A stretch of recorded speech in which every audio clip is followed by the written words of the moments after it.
one of the most really open and honest press conferences. And I don't think that Kelly is someone who plays very coy with the media. I think, for the most part, he kind of tells you like it is. He's not somebody that keeps you guessing or, makes you, kind of scratch your head on some of the things he said. He usually just kind of tells you what's going on or he can dance around some subjects as well as anybody. But, for the most part, he's pretty honest, it feels like. Yesterday, he really dove into the offseason and what it is going to, really center around. And a lot of it is what we talked about a couple of days ago, or at least last week, was the transfer portal recruiting has to change, right? Like if you're LSU, you got to become more aggressive and more focused on what is the direction of the portal recruiting method. Is it just to throw money out there and see what you bring back? You throw a net out and see what comes back in? Or do you focus in and say, look, these are our needs after you sign your class? You've got, 16 mid-season enrollees coming in at the semester break, which is going to give you a real good idea of who's ready to play, who's not ready to play. Take, for instance, Ahmad Bro last season. I don't think that there was a lot of expectation at this time last year for Ahmad Bro to be a full-time contributor as a true freshman in a position that he wasn't even playing in high school. Right? But then once they get him on campus and they realize that they're not having as much success as they would have hoped in the portal, they tell Bro, look, you want to fast track to the field? Here you go. Put 25 pounds on. We're going to put your hand in the dirt and you can play every down. And he's done that at a high level at times, right? There's probably going to be one or two in this freshman class that you get on campus and you have the opportunity to say, hey, look, this was the plan. Now the plan is this. And then that kind of sets into motion what's the strategy in the portal? Like, who do you need? What position? Kelly kind of talked a little bit about it yesterday, that they're probably going to be in the quarterback market. Everybody from a high school recruiting standpoint at this point is pretty much gobbled up.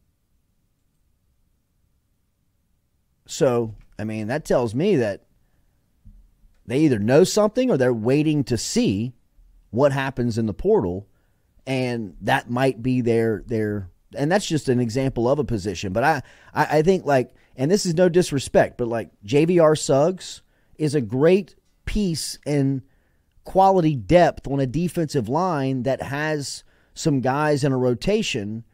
But to me, Suggs kind of felt like a desperate plea of, we got to get somebody, right? Rather than going out and having a real plan and a competitive offer, which is where LSU lost out on all the big names last year. And it seems like now, not with just the Underwood money freed up, but the money that they have raised over the last year is going to go specifically into portal recruiting, which feels like they're going to be pretty aggressive. Here's Kelly yesterday talking all about this. This is Lloyd, this is 10.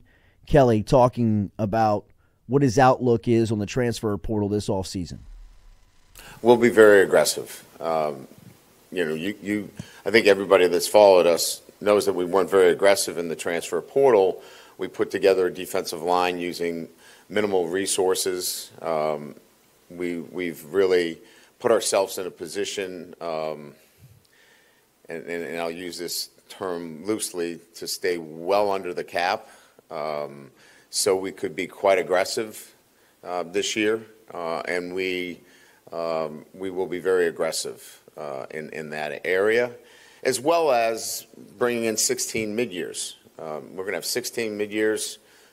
We think that the program, in terms of the culture and the standards, are such that we can do that now, where we can bring in 16 freshmen and maybe one of, if not the largest, transfer portal classes as well. So it's good to find some strategy. He'll go into talking about kind of the brain power behind those decisions here in a later bite, but here he is talking more on strategy and more on the year-to-year focus in the portal. Yeah, all of them are strategic decisions that you make from year to year, and it just didn't present for us in the manner that we felt like we were going to reach last year on some things, and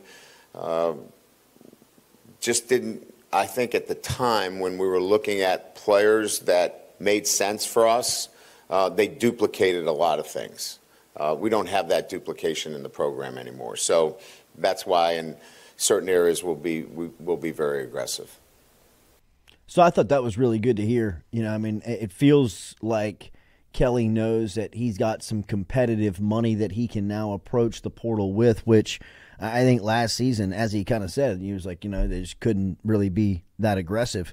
Here he is talking about who's in charge of making those decisions. Well, it's Austin Thomas, myself, Frank Wilson in particular. The three of us are working on that on a day-to-day basis. We're having meetings with players, so it starts with retention first of players that have to make decisions relative to whether they're going to move on to the NFL or they're going to stay here. So the first part of that is retaining players that you want. The second part of that is the ongoing recruiting process and bringing players into your program through the recruiting process. The third level is the transfer portal and identifying particular positions that you believe that you need to go out and get a mature player that has played snaps at that position at a level that can impact your roster right away. And then the fourth is, you know, who are the guys that are going to stay on this team?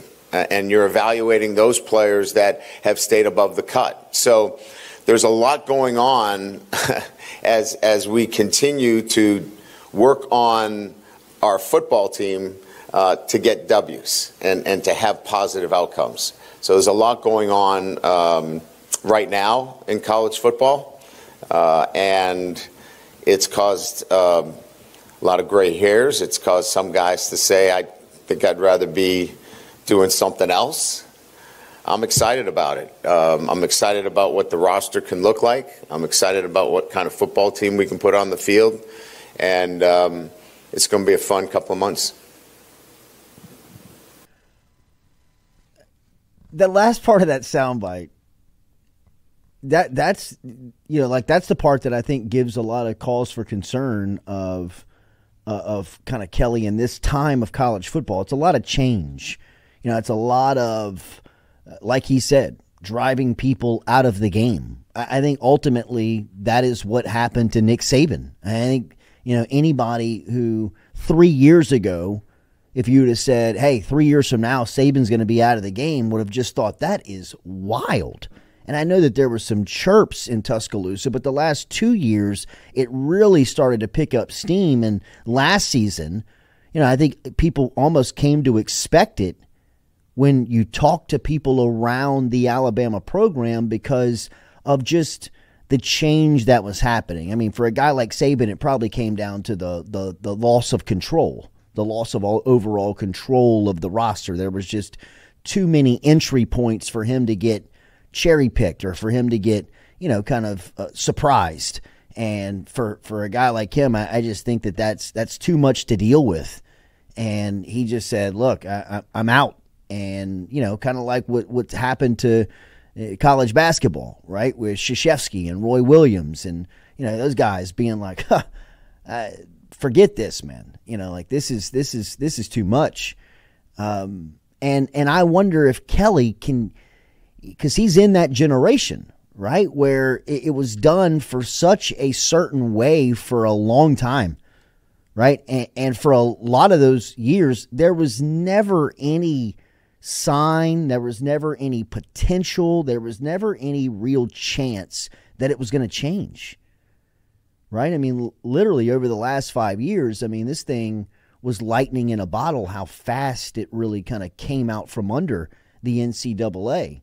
10 years ago, I think we all would have said, look, even if it does change, it's going to take like turning a tanker. It's going to take an ice age to get any type of change done for the NCAA. But, with all of the common sense that just happened upon people around college athletics and looking at the model, they obliterated it, just overnight. And yeah, I think it changed so many things of how things are done for someone who comes from the generation that all of those guys that we just named and even Brian Kelly being in that class. I mean, is he really excited about building the roster? I would find it pretty believable if he wasn't. Like, I would think that would be, kind of relatable. I mean, if you've been doing something for 35 years and somebody came to you and said, well, look, it's changing on a dime and it's going 180 degrees in the opposite direction, how much you want to adjust. And, I think that is what is a little just of the reservation on it, at least for me. But when I hear Austin Thomas and Frank Wilson are the other two guys in that room that are responsible for building the roster and are the ones that are having the daily meetings and the ones that are meeting, to really make this thing right, that's good to hear. And that is, in my opinion, of the guys that you have on staff, of the guys that you have in the office, those are the ones that you want really focused on the roster building aspect of the program, of the team, because it seems like they've done it the best and have the most experience at it in both ages, in both the old ages of recruiting, 5 years ago, to the new age recruiting of NIL, transfer portal, and still having to put together high school classes that are meaningful. So you can hear the challenge of the change there in that soundbite from Kelly. I think he's got a great staff in place to handle really all of what is seemingly holding them back, right? Personnel, some depth, some things that they need to improve from the roster standpoint. I think they have the right guys in place to take care of that, who understand it and can get it done. So, I think that of that soundbite, I think that was a really good soundbite that Kelly, was talking about the roster building point. I am curious on just, how excited he really is about rolling up his sleeves and building a roster in this day of age where, there's just a lot of different elements to it and a lot of different things that have taken shape around roster building in college football. Here he is talking about revenue sharing on the way and what that will mean to, the financials of the roster. Well, I think we can say it's a fait accompli that rev share is here, right? I think the long form from the courts is pretty clear in terms of what that's going to look like. I think everybody has got an idea of what those numbers are going to be. That will kick in, sometime in the summer. It's what you do prior to it kicking in. And that's really where everybody is keeping their cards close. And because that is the accelerator, right? You want to accelerate and be able to retain. You want to be able to go out into the transfer portal, and you want to be able to do that before revenue sharing. So you can begin to, if you will, balance off what your roster looks like in terms of the numbers when everybody comes into one locker. And if you just waited to revenue share, it's going to be a different look for different players. you can balance things off if you're aggressive here in the next few months, and that's what we plan to be. Soundbite. I think that's the one that gives the most encouragement that LSU can make a run of turning this roster around pretty quickly, and not turning it around. That's the wrong term. I think just being able to add on to where it is and really add some quality, both inexperience where you've got this stellar rookie class coming in. I mean, even you take Underwood out of the class, it's still a top 5 class in all services, right? And I mean, you still got a guy like Jakeem Stewart out there who, you know, I know a lot of stuff's happening with USC and Oregon, but as I've said all along, like, I'm not betting against Frank Wilson against a New Orleans kid in a position of need. And I know Spiegelman's got him, you know, looking at USC and has him predicted to USC, and that is alarming for sure. But, you know, Frank Wilson still has 7-8 days on the job here to get after Jakeem Stewart, and we'll see. You know, let's see. I guess he would just. I guess there's a couple ways to spin it, right? After the Underwood news, and if Jakeem Stewart doesn't commit to LSU, you just say we have more money to spend in the portal if you're LSU. Like, is that your spin? Well, I think so, but I still think that there's high priorities in the recruiting class that you got to take care of. Yeah, that's what I would, because this whole thing, like the way that Kelly wanted to build the program was been recruiting, Sure.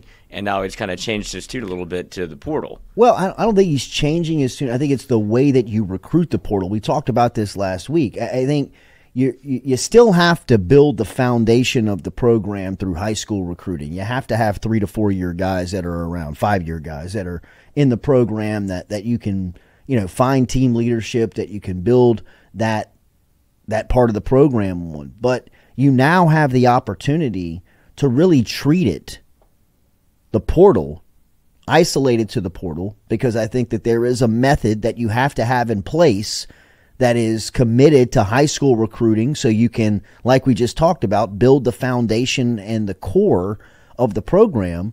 But then you have a different sector that says, now, look, the program and the roster is built, it's shaped. What are we missing?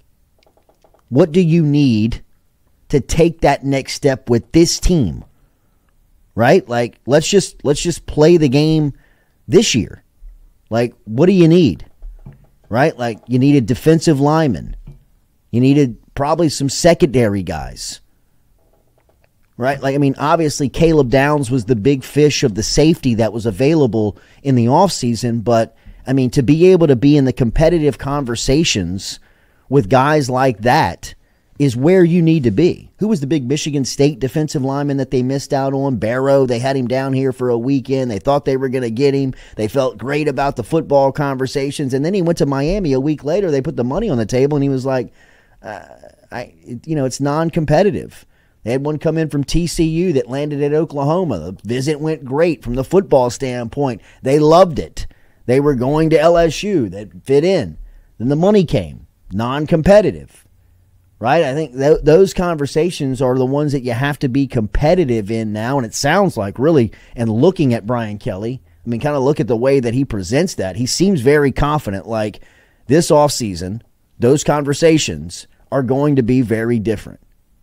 And, you know, I think that is a good sign, because I think the one that is doing it the best, and look, I'm not here to talk outcomes, but as far as the roster building part of it, Ole Miss went out there in the portal last season and really went after area of needs, and they underperformed for how good their roster was, but they had the talent.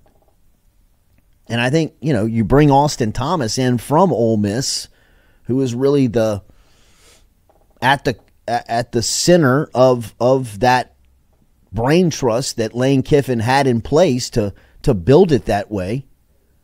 Now over here looking and saying, look, you've been managing the portal incorrectly. Like, you're doing it all wrong. Right? Like, let's do it this way, where the foundation has to be the high school recruiting, and you still need to be able to bring in top 5 classes year in, year out. but you also now have the opportunity to go out there and be selective if you have the right strategy in place with portal guys, where you can take your team, where you could be 8-4 to a 10-2 team or an 11-1 team. And I think that's the portal, right? And how it's now being approached. Right. It just seems contrary to what has been pitched previous to this statement. Like, this is the first time he's come out and said we're going to be very active in the portal, as opposed to the previous years where it was like we want to build it through recruiting, and if we find some areas of need, we will, it's like a cherry on top. Now it feels like you're going to have a good bit of addition in the portal, and I wonder if that's due to attrition of your own roster, that some guys that are probably leaving, and now you're trying to kind of flip this thing over on its head a little bit. Like, you're going to have a lot of guys maybe hit the portal, so you're going to build it out through the portal, and it just feels a lot. That's like I said, contrary to the message, but it's also such a dangerous game to play, especially when you have articles out about the culture of LSU and what your culture is. And I don't know if you're trying to kind of like a quick fix, if it's better for people to just be here for players to be here for 1 year under Kelly than skate from the portal, and that's how you want to do it. I think that's unsustainable. I think that has been proven. I think Florida State is. Yeah, right. That's what makes me kind of pause. Is the cautionary tale that everybody looks at from, a roster building standpoint of what the consequences are to trying to do it every single year like they did. And I think that what Brian Kelly is saying is that, there's a little bit of a method to the madness that they're still trying to really tweak and figure out.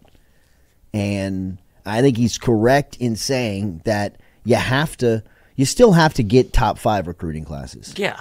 I think you also have to account for attrition. I think the numbers of attrition on every program are going to be bigger because they see opportunities somewhere else and they think that they should be playing. And all of those discussions that stay in place with guys that are recruited, the relationships, people move, there's situations that open up. I mean, all of that stuff is just, it's too easy and too accessible to players and coaches for those guys not to be turned over more rapidly with how easy it is than what they once were. So I think he does account for that.